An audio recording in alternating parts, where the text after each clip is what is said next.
So the January transfer window is officially open, and Kieran McKenna has an opportunity to start his rebuild at Town. I'm Ross, and I'm joined by Stuart Watson as we preview the window. And Stu, first of all, really, is Happy New Year, because this is a new year, 2022. And, well, will Town be active? That is the big question. Will we sign players this window? Yeah, Happy New Year, Ross. In short, yes. We know that they're going to do something because Mark Ashton has said we will be active. Kieran will be backed. Kieran McKenna says, first and foremost, I want to have a look at the players at my disposal, but I have put a list of targets across to Mr. Ashton. So it's not going to be as busy as the summer with 19 in and 20 odd out, but the word reshuffle has been used from Mark Ashton, and it will need to be a bit of a rejig because Ipswich are right at their maximum in terms of the squad size, which allows you to have 22 senior outfield players. Ipswich are right on the cusp of that. Obviously, Miles Kenlock had to be left out of that the first time around. They're right on the limit of loan players. You can only have 5 in a matchday squad. Ipswich have 5 of those at the moment. But there is a chance for a reshuffle, and you can see areas of this squad where players could depart, and that would leave the door open for McKenna just to freshen things up and put his own little stamp on things this month.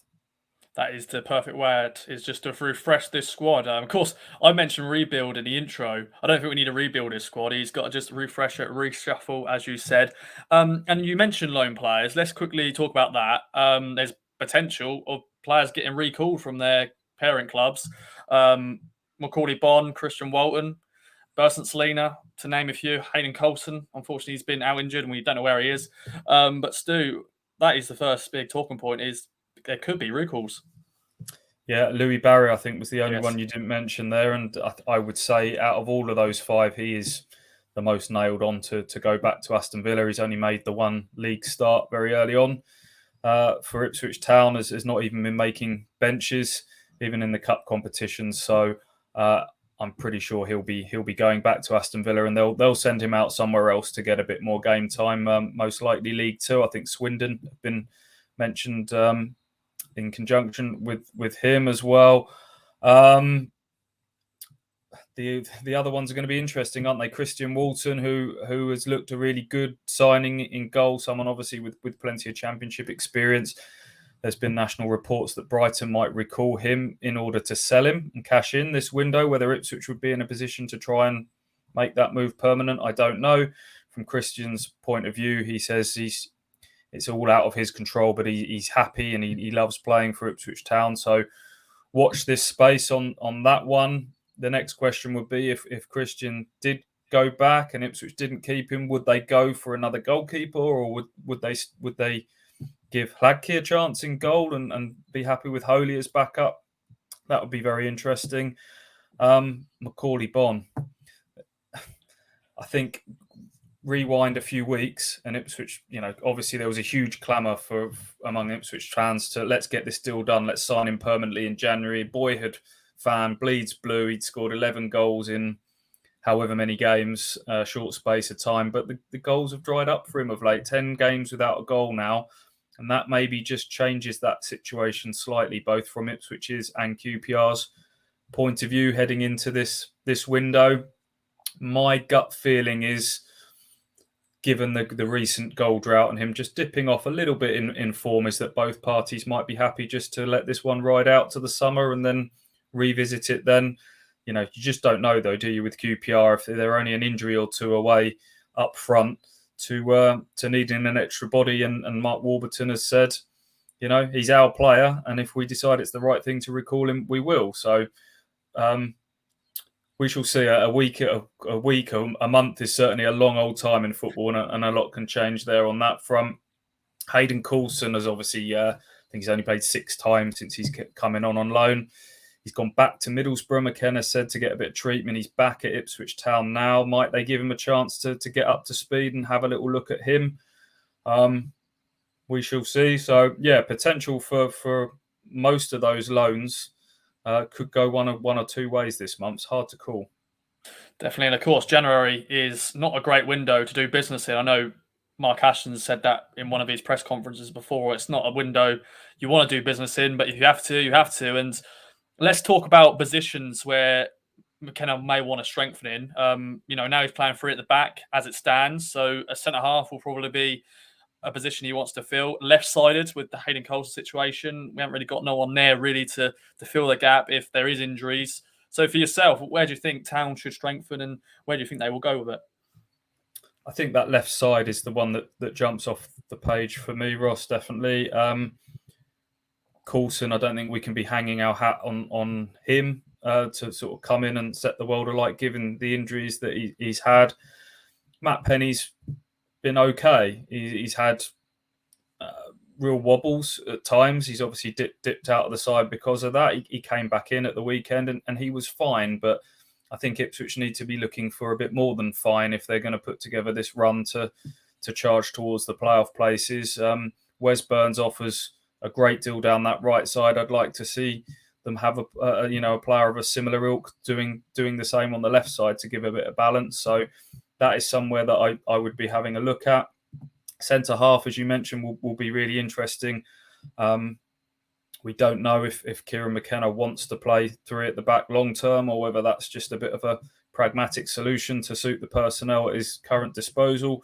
But it was clear from that first game at the weekend against Wycombe that he's quite happy for his centre backs to stride out with the ball at their feet at the back and help out in that way. Luke Wolfenden is obviously well suited to that, but I look at the backup options to him and to Edmondson and Janoi Danassian in Toto Nsiala and Cameron Burgess, and I'm not necessarily sure you'd be describing them as ball playing centre half. So that could be an area that he looks to add to.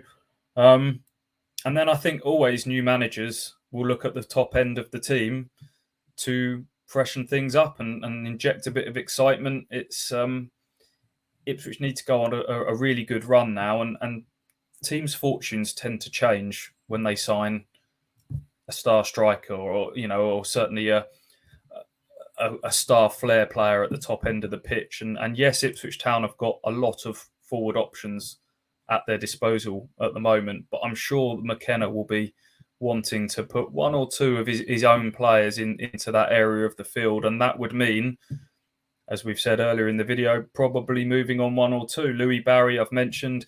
Caden Jackson, I'm sure, would be a candidate to move on. He's out of contract in the summer, not played a huge amount of football. Bond, we've mentioned, don't know which way that would go. And I would say this is unlikely, but not impossible. James Norwood still, I know he's come back into the team. I know he's scoring goals recently, but he was put on the transfer list by the club's hierarchy not that long ago. And there is a bit of a personality clash there. And he is out of contract in the summer, albeit with a 12-month contract extension. He'll be one of the higher earners in the squad. So if you're needing to juggle finances around a little bit, might they cash in on him so McKenna can go and get, an exciting striker that he's got in mind? As I say, unlikely, but not impossible. But it's going to be a fascinating window, that's for sure.